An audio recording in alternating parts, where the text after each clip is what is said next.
Good day, everybody, and welcome to another edition of the Military and Foreign Affairs Network. I am your host, the voice of reason. Today, we are continuing our ongoing coverage of the war between the Russian Federation and Ukraine, and we're also going to have a look at other conflicts taking place around the globe. So over the past few days, there has been a discussion, there has been talk about this Ukrainian strike on a Russian amphibious warfare ship that was docked and or operating near the port of Feodosia, this area here. And actually, we'll jump over to the Rondelli Foundation map, and we'll have a closer look at these port facilities for clarity purposes. So this is essentially the port in which the Russian amphibious warfare ship was operating. This is a Rapucha class amphibious warfare ship designed to put armored infantry fighting vehicles and naval infantry on shore. It's also used by the Russians for transport as well. And some have speculated that there were munitions possibly coming from Iran or from a locale in Syria, and that is why one of the reasons when it was hit by a allegedly Storm Shadow missile, it completely detonated and was destroyed because of whatever it was carrying inside of its hull. Now, more importantly, we have to look at the why. Why did the Ukrainians choose to go after this vessel? Is it a significant military victory for the Ukrainians by going after this vessel? No, it's not. The Russians are still going to supply itself in the Crimea, and in all likelihood, the Russians also have an air bridge from Iran to Russia in which they are able to supply themselves with Iranian weaponry that the Iranians have chosen to hand over to the Russians. But more importantly, this is a PR victory for the Ukrainians. Things are not good at home on the Ukrainian front. And it's very important to understand and establish exactly what is happening inside of Ukraine. There are multiple power struggles currently ongoing. The populace inside of Ukraine, your average Ukrainian, is starting to become very disgruntled with the conflict. The average Ukrainian is now starting to understand that the Russians are not going to stop. The Russians apparently have finally gotten their point across, and that is resistance is futile. Now, does that mean Ukraine is going to be militarily defeated? We don't know that yet. But the Russian strategy currently is simply not to quit, to continue to build up and continue to fight the war. And the Russian endgame is to wear down the Ukrainian military to a point where it can no longer operate in the field. More importantly, at the same time, with the Russian deep battle doctrine, it is sapping the morale of the Ukrainian populace and its ability to continue the war. Again, as we have talked about before, the fighting age of the average Ukrainian soldier has dramatically increased towards grandfathers now fighting in the front lines. Hundreds of thousands, if not millions, of younger Ukrainian males that quote-unquote Generation Z that is causing the same sort of problems here in the United States, inherently is not wanting to fight. Some do, but by and large, many are choosing to flee towards Western Europe. That is causing policy changes on the ground in Ukraine. Furthermore, we are hearing reports that the Ukrainian National Guard is preparing for large-scale internal conflict at some point inside of Ukraine. That means fighting inside of Kiev and other cities and towns across Ukraine. Again, the average Ukrainian is starting to become disgruntled. They understand that, again, as I said before, the Russians are not going to quit. And the average Ukrainian now sees the political body in Kiev, Zelensky,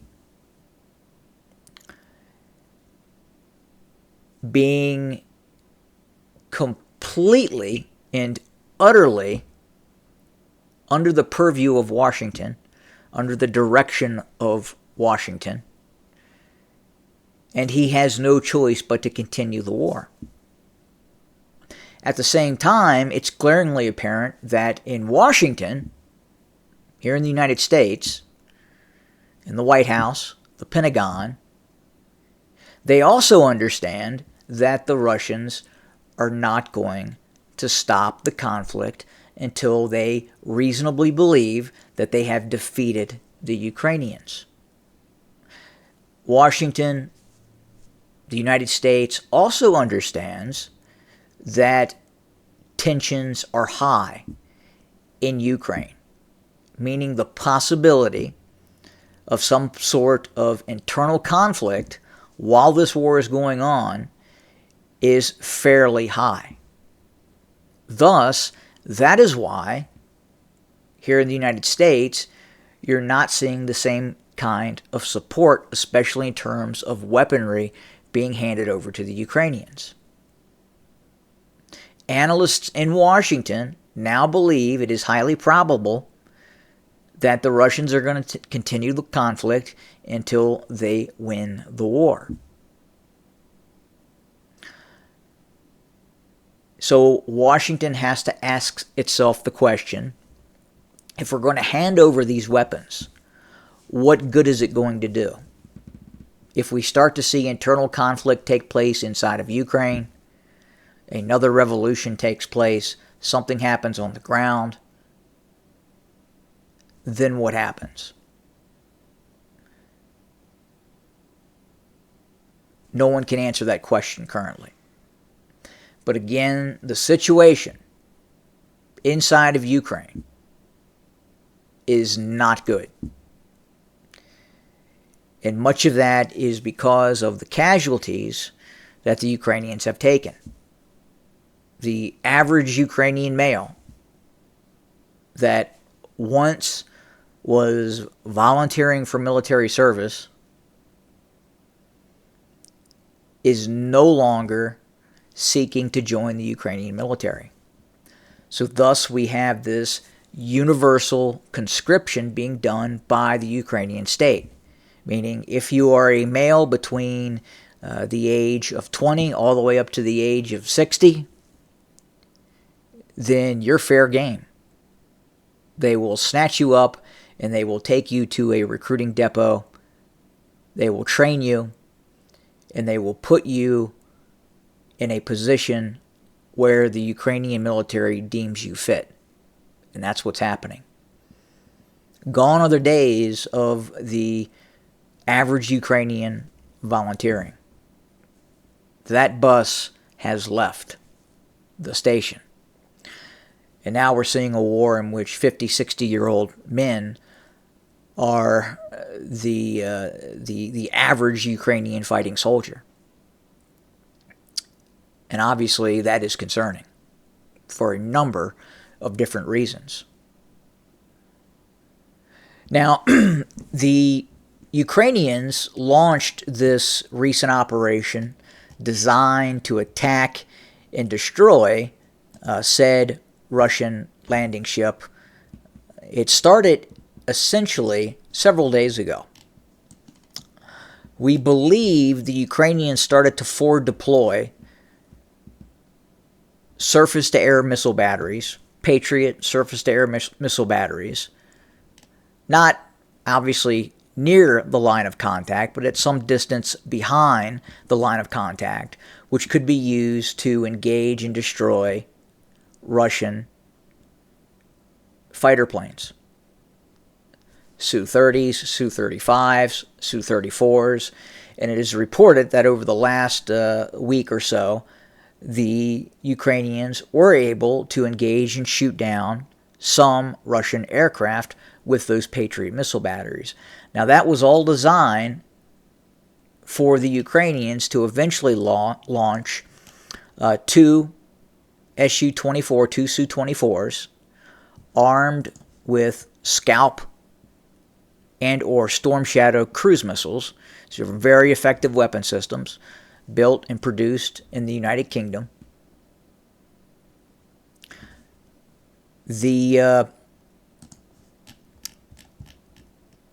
Ukrainian Su-24s then approached the line of contact, probably getting within some distance of the main line of contact, just to the west of the Dnieper River, at which point they launched their Storm Shadow cruise missiles, which traveled some distance to eventually impact the Russian amphibious warfare ship, destroying it. Now, at the same time, once these Ukrainian ground attack aircraft had become airborne and started to approach the line of contact, the front line, they were picked up by Russian radars and engaged with possibly S-400s and or Russian Su-35s using long-range air-to-air missiles or long-range surface-to-air missiles, possibly destroying two Ukrainian Su-24s. But again, the Ukrainians were trying to create a narrative of something positive, especially with the new recruiting laws or the new conscription laws that are now going into effect all across Ukraine.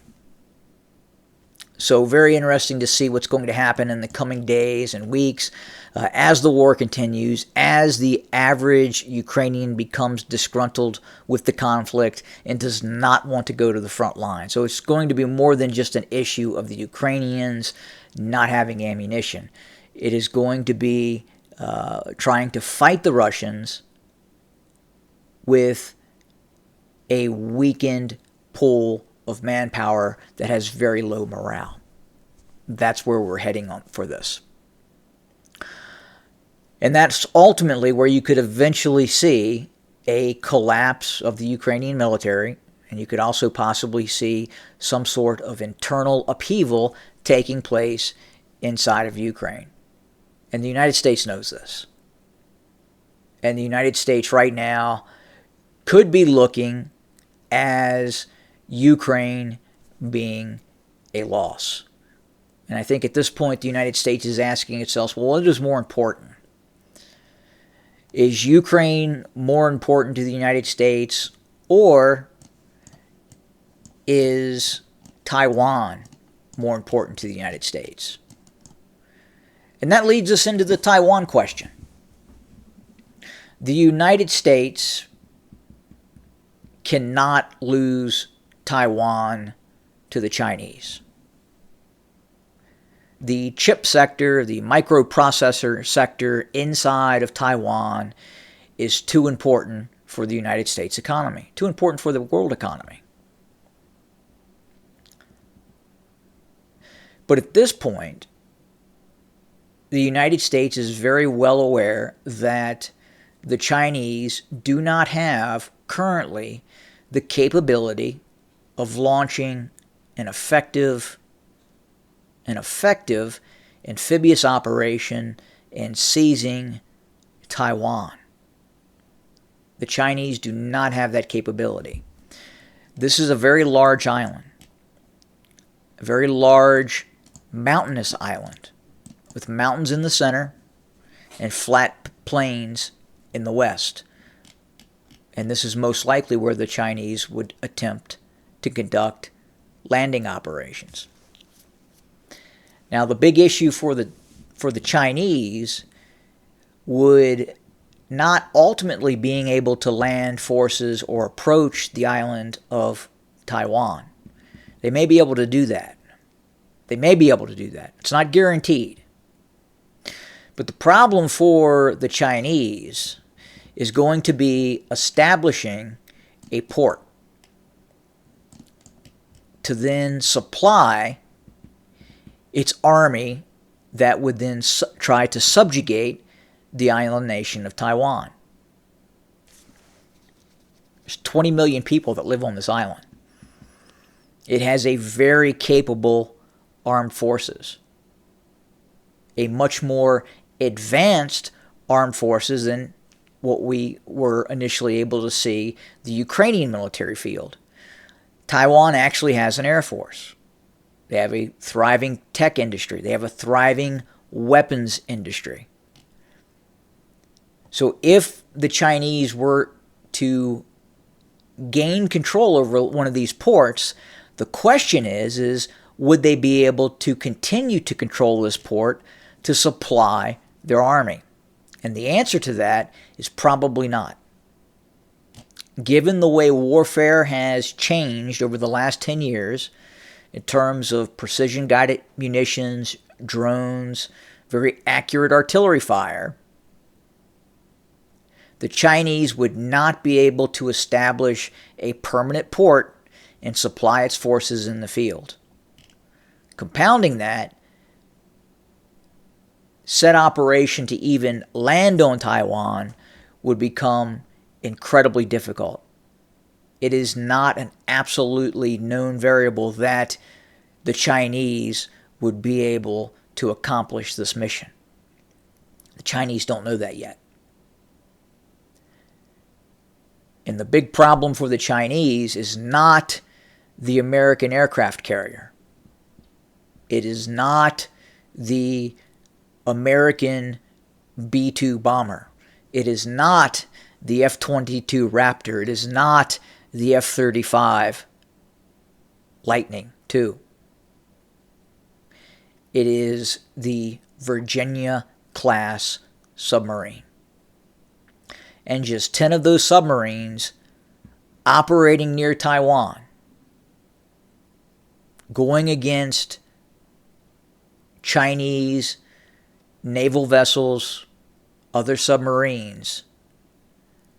The Chinese technology pales in comparison to the technology that is on the Virginia-class submarine. The Virginia-class submarine is probably the most technically advanced weapon system on this planet right now. It's not talked about a lot. It's not discussed a lot. But the Chinese would take horrific losses against the U.S. submarine fleet. And those submarines have the capability of attacking ports, ships in ports, ships at sea, both with missile systems and torpedo systems. And therein lies the problem for the Chinese. It knows, the Chinese Communist Party knows, the Chinese military fully understands it is not on par with the United States, not even close, with the subsurface warfare capabilities that the United States has. And that's the big problem for the Chinese. At the same time, the lack of competencies involved in conducting a large-scale amphibious operation. I mean, look, you're talking about putting 250,000 men on this island through amphibious warfare operations. That is not an easy task to do. It is very difficult. It takes years of training, understanding, and know-how to launch that sort of operation. You're talking about an amphibious warfare operation, the likes of which have not been seen since the invasion of Normandy. You would probably have to go back to U.S. preparations for the amphibious invasion of Japan to come close to what the Chinese are going to have to do to seize control of Taiwan. So again, in all probability, it's probably going to be a Chinese blockade attempt. And again, if the Chinese do that, they're going to be facing the U.S. subsurface fleet, which it doesn't have the capability to meet in the field, in the open oceans, at this point. So more to come. Thank you for joining us. As always, have a good day.